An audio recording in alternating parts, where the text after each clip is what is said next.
What's going on, everybody? My name is Nick, and welcome to another episode of Short Circuit Sports, the channel that brings you weekly major coverage of the sports world from a fan's perspective. I cover anything and everything from breaking news to scores and predictions with analysis to bring you guys anything that you might have missed in the sports world. That being said, it is officially Super Bowl weekend between the San Francisco 49ers and the Kansas City Chiefs. For those of you that are really only interested in my predictions and thoughts on the game, fast forward to the end of the episode because that is where I talk about it. But for those of you that are currently interested in the episode from start to finish, stay tuned for more. We got a pretty decent sized episode today. We also got a major re-signing in the MLB involving a future Hall of Famer. Stay tuned for those details. We also got the official end of arguably the largest head coaching carousel in recent memory. Stay tuned for who got a job and who did not get a head coaching position this past offseason in the NFL. You would be surprised. We also got the official Hall of Fame inductions for the NFL. Who got in? Who got snubbed?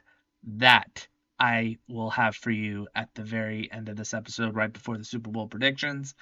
For those of you that are not currently subscribed to this channel, please subscribe, like this episode, turn on your notifications, the whole thing would really help me out, would also really help out the channel, and I would love to reach more of you guys on a week-to-week basis.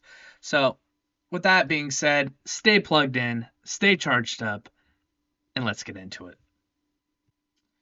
So the future Hall of Famer that I just mentioned is none other than Dodgers starting pitcher Clayton Kershaw, who has, according to Fabian Ardaya of The Athletic, has reportedly signed a $5 million contract for the 2024 season, and apparently that contract can max out to roughly $12 million, basically based on incentives and how many starts Kershaw actually gets in this year. And he also has a player option in his contract that guarantees an additional $5 million for the 2025 season. Clayton Kershaw was definitely contemplating retirement. He was contemplating possibly going to the Texas Rangers, who he very much had interest in. But you know what? He decides to stay in Los Angeles with the team that he first started with. Not many players can say that they started and ended their career in the same place that they've played their entire career. This is a great story for Clayton Kershaw. I'm incredibly happy for him. That being said, he is coming off of major left shoulder surgery, so he will not be starting anytime soon. But that being said, if you look at this Dodgers rotation, I'm going to get out of the way here for just a second. They're pretty stacked. I mean, you've got Bobby Miller, top left, who had a great rookie campaign last season. Obviously, you've got old reliable and Clayton Kershaw. Bottom left, you've got Tyler Glasnow, who they just acquired from the Tampa Bay Rays. He is coming off of major elbow surgery. That being said, when he is on, he is a pretty nasty. You've also got the Japanese phenom Yoshinobu Yamamoto coming over from Japan. Multi MVP. That being said, I mean, how will he translate to the MLB? With the best of the best, we will see. And then you've also got Walker Buehler, who is also coming off of injury. So basically, a lot of uncertainty with this Dodgers rotation, but when they are healthy, when they are right, I don't think there's a team in this league that wants to face them in a 5 to 7 game series, especially if this entire rotation is healthy. And then if the Dodgers don't win the World Series this year, but they come pretty close, Kershaw would most likely come back for the 2025 season, barring another injury. And at that point, they would have Shohei Ohtani, who may not be cleared to pitch this year, but will be cleared to pitch next year in the 2025 season.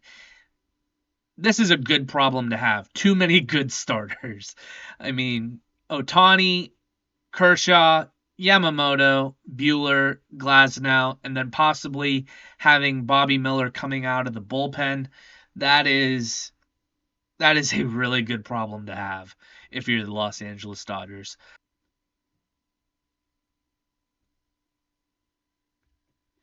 So, moving on to the NFL head coaching circuit, these are the coaches that did not end up with a head coaching position. You've got Bill Belichick, former head coach of the New England Patriots, aka the GOAT. You've also got the offensive genius for the Detroit Lions, Ben Johnson. You've got the offensive genius for the Houston Texans and the emergence of CJ Stroud, Bobby Slowick.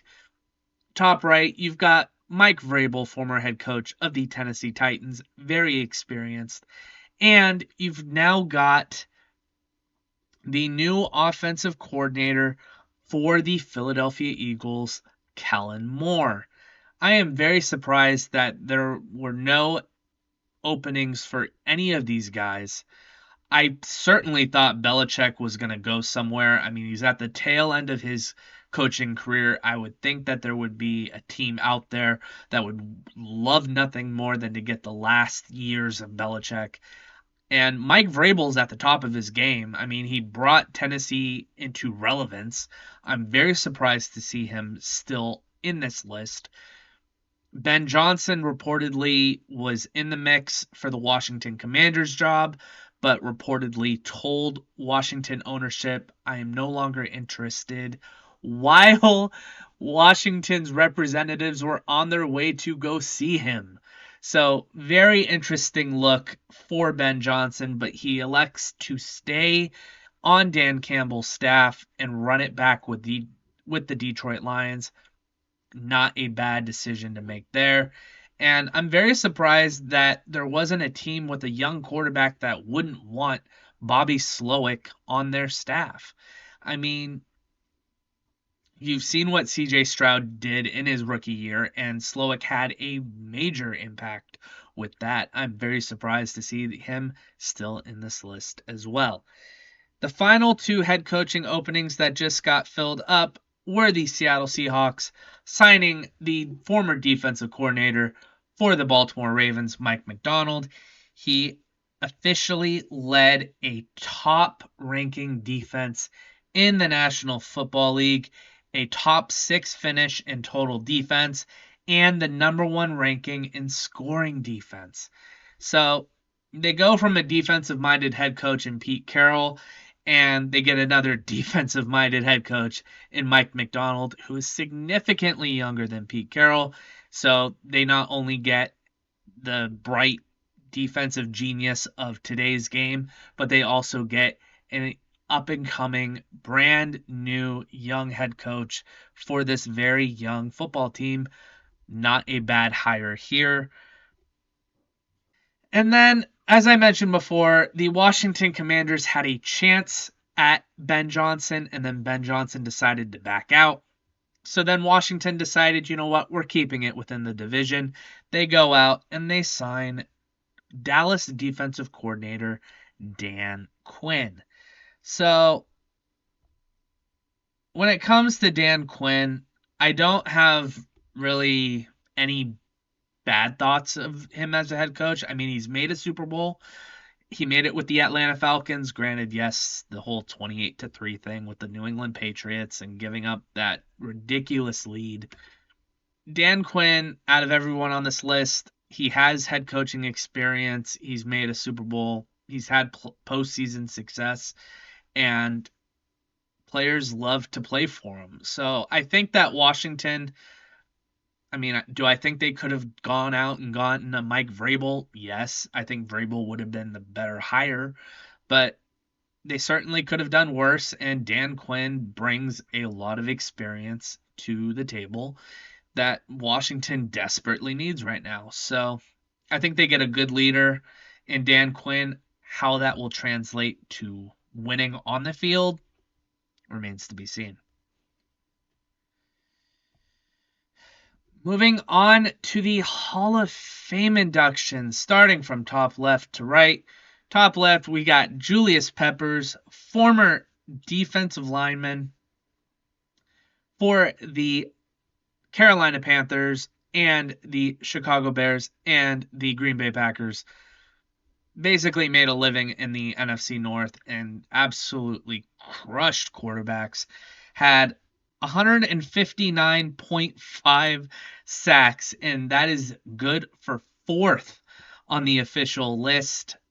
He is also a 9-time Pro Bowl selection and has finished with 10 sacks in a season at least 10 times in his 17 seasons in the NFL. He also had 11 career interceptions and he forced 52 fumbles.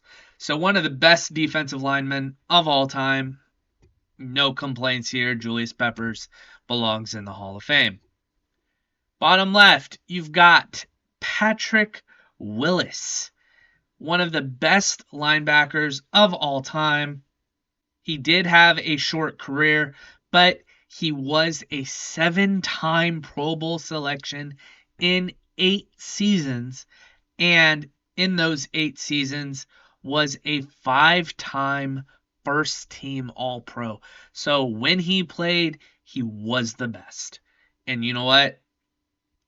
You did not want to see 52 coming across your path as a ball carrier. Patrick Willis deservedly in the Hall of Fame.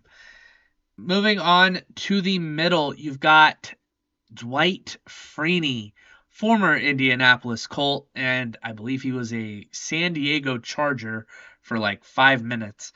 But Dwight Freeney, one of the best pass rushers of his time. He is 18th all-time in sacks, had 125.5, and was a 7-time Pro Bowl selection. He also had 7 seasons with at least 10 sacks and 8 seasons with at least 4 forced fumbles. Defensive menace, Dwight Freeney had that patented spin move off the line. If you were an offensive tackle and you saw 93 line up against you, chances were you were going to lose. So Dwight Freeney deservedly in the Hall of Fame. No complaints there. Top right, you've got Andre Johnson, who was among 3 wide receivers that were finalists for this Hall of Fame class. He had 7 Pro Bowl selections, 14,185 career receiving yards, and 70 receiving touchdowns. He played all but 2 of his 14 seasons with the Houston Texans, according to ESPN. Personally, I think there were better selections for this list, but in terms of longevity, in terms of producing whenever he was called upon, Andre Johnson definitely belonged in the Hall of Fame. I don't know if I would have put him in this year, but Andre Johnson definitely one of the better wide receiver talents of his time. He deservedly is in the Hall of Fame.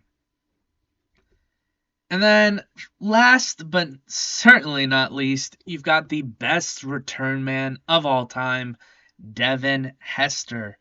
19 career regular season touchdown returns, 14 punt returns for a touchdown, 5 kickoff returns.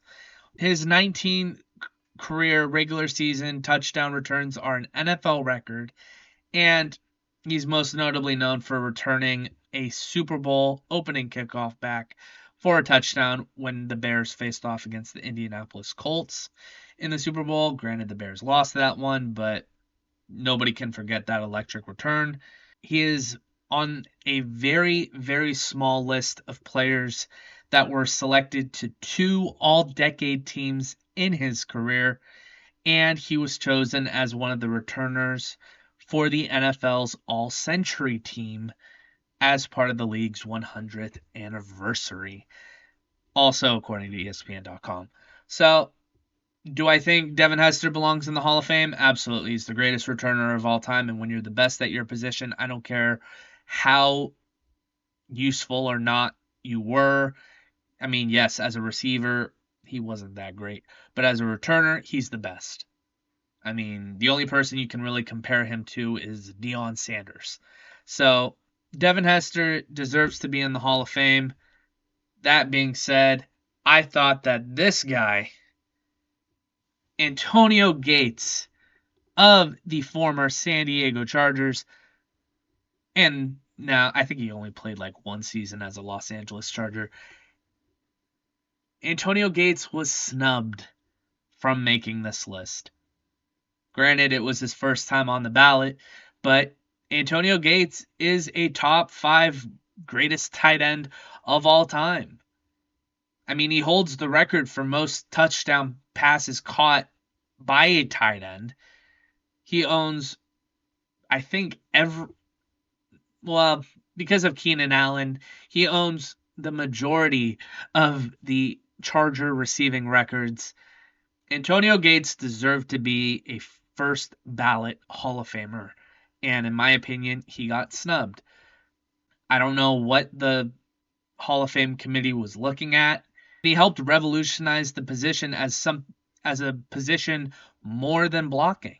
So I feel like you could have made at least either Andre Johnson or Devin Hester wait another year to get in.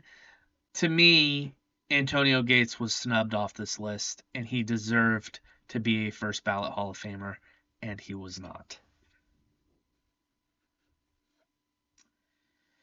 Moving on to the Super Bowl.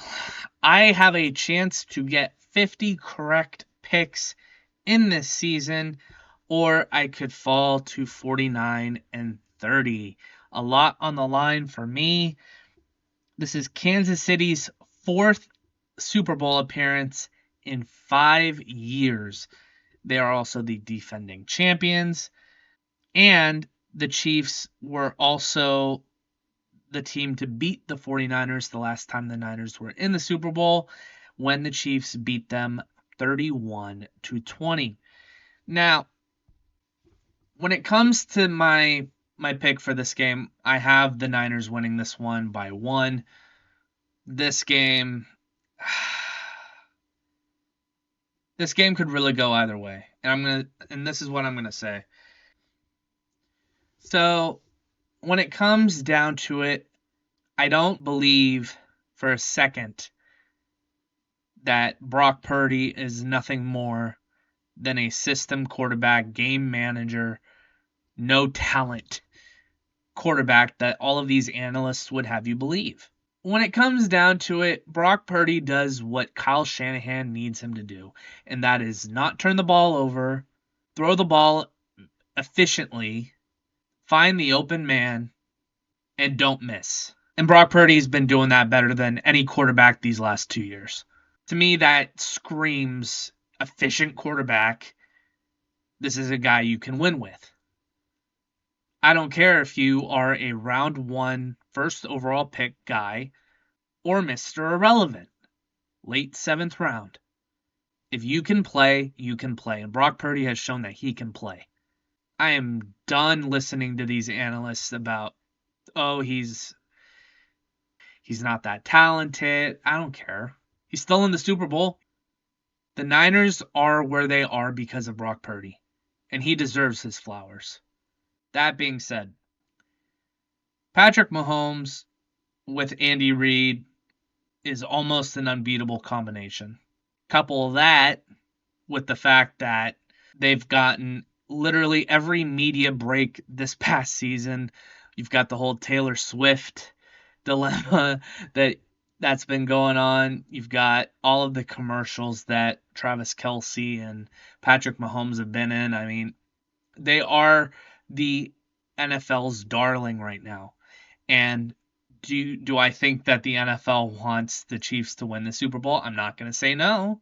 I mean, the ref that they appointed for this game is notorious for letting everything play out. He doesn't call very many flags. And if there's one thing the Chiefs are known for on the offensive line, they are known for holding. So there's a real possibility that the Chiefs can get away with a lot in this game. Granted, I mean, yes, that could also be true for the Niners, but the Chiefs are masters at taking what everybody's giving them. And not to mention that the Chiefs have a running back in Isaiah Pacheco that runs harder than any running back I've seen in a very long time. And the Niners have had a very hard time stopping the run. I very well could have picked the Chiefs to win this game. That being said, all of the Niners' weapons are healthy for this game. Christian McCaffrey, Deebo Samuel, George Kittle, Brock Purdy, Trent Williams, their defensive players are healthy. Nick Bosa, Chase Young, Fred Warner. So whether it's the NFL's darling in the Kansas City Chiefs or the Cinderella story at quarterback for the San Francisco 49ers, you really can't go wrong. This is going to be a very close game. I think it's going to come down to whoever has the ball last. And to me, the Niners, I think, have just enough to pull this out against the Chiefs. This game can either cement Brock Purdy as the quarterback of the future for the Niners. I think it's already going to be that already. But in the minds of everybody watching this game, this is either going to cement Brock Purdy as the San Francisco quarterback of the future, or this game is going to just put Patrick Mahomes one step closer to GOAT status. So a lot on the line for both teams, but when it comes down to it, my gut tells me to go with the Niners, and I think I'm going to trust my gut on this one. So that is all the time that we've got left for this particular episode of Short Circuit Sports. If you like this episode and you want to hear more, like this episode, turn on your notifications. The whole thing would really help me out, would also really help out the channel. And if you disagreed or agreed or want to debate me about anything that I mentioned in this episode, let me know down in the comments, and I will be sure to either address it in future episodes, or I might debate you. So don't try me. Or if there was something that I did not mention in this episode and you would very much like me to talk about it in future episodes, also let me know down in the comments, and I will be sure to address that as well. So without any further interruption to your day, stay plugged in, stay charged up, and I will talk to you guys on the next episode of Short Circuit Sports after the Super Bowl is officially done. So, have a great rest of your day. Peace. Talk to you guys later.